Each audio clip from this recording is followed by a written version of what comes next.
Hey everybody, Lynette Blair here. It's been a struggle this week trying to figure out what I want to do my briefing on. Finally decided, and here we are. We're going to talk about the different branches under the Army. When I was 13 years old, I saw the Golden Knights jump out of airplanes at a local air show, and I knew that's what I wanted to do. I wanted to go and jump out of airplanes because that's just a cool thing to do. Fast forward 17 years old, few years to think about it. And I go to the recruiter and I say, hey, I want to join the Army, but I'm not sure if I want to go active duty. And he was like, we got you. You can actually go into the Army Reserves and you can do all the fun things that the active duty does. You just do a 1 weekend a month, 2 weeks out of the year, get all the same benefits. All right, sounds great. Sign me up. Signed up, was in the Army Reserve for like 9 years, decided, hey, had enough of this. Had enough of trying to find a job, trying to live. Let's go active duty. So at that time, I actually went active duty for the Army Reserve units that I worked with. That is where we're going to come and talk about the different options and different things that each branch under the Army has to offer, to include the Army. We're also going to talk about why each one of them only offers so many jobs. We're not going to talk about all the jobs. We're just going to talk about why they only offer so many jobs. We're also going to talk about why you would choose one over the other. So the first things first, active duty. Active duty, as we all know, you are going to go and do that job just like a civilian job every single day of your life. You go to except you're going to go and do physical fitness every morning before you go to the job every day. You may not work on the weekends, but then again, you may work 30 days out of the month or out of a quarter out in the field training on the job that you have in the Army.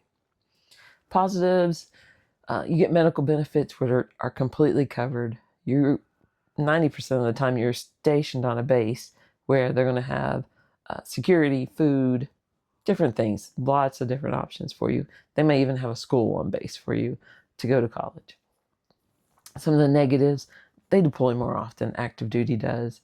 A lot of times they may be all over the world. We have bases everywhere, places we would never think we had them. There's an active duty base now in Poland, if I'm not mistaken. But federal government funds the Army. The federal government funds the Army Reserves. Now, your Army Reserve units, they don't do as much as active duty, but they do have some full-time staff that are like active duty that work there during the month to make sure things are going the way they should be and that rules and regulations are being followed. National Guard has the same thing. They have some active duty soldiers, they call them active guard and reserve, or technicians in the National Guard that are there in uniform every day to make sure things are rolling and flowing the way they're supposed to, so that when the reservists or the National Guard soldiers come in, they can actually do their job and the mission can go on. Army Reserves, they're not a combat focused role. They're more service and support. They support active duty with logistics and operational support, from construction engineers to fuel to food, things like that, to make sure that the mission doesn't fail because the active duty may not have those people readily available with them. Our National Guard units, they're a service and support component fulfilling like a dual mission to support not only the state itself, but also the nation. They can be called up at any time to go fight in a war because they have a job that needs to be done, or they just need to cycle into some of the missions that are going on overseas. And we all know that the state can call them up in a natural disaster to go help the state out and take care of people in the state, which is great because you're local in your state and you get to actually help your neighbors recover from a natural disaster. They also do some public service things, which most people think, oh no, they're not supposed to be doing that, but they can actually deliver food. They can actually help function in prisons And some other domestic missions that they have inside their states is they can support civil disturbances. They can be called out by the governor of that state to do homeland security and border patrol efforts. Knowing that is really hard for most people. But hey, those are the jobs and the missions that they have. Everybody knows what they need to do. Active duty, the best part about active duty, they have over 260 jobs that you can choose from on active duty if you would like to enlist. Your National Guard, they have 244 jobs to choose from. They don't have every job that active duty does. And the Army Reserves, they only have 223 jobs. They don't even have all the jobs that the National Guard or active duty has. And they do that because of the mission that they're set for. Again, the Army Reserves, they're combat logistics, combat service and support, providing logistic and operational support to active duty. And your National Guard, they will have some actual combat mission in their units to support a bigger mission.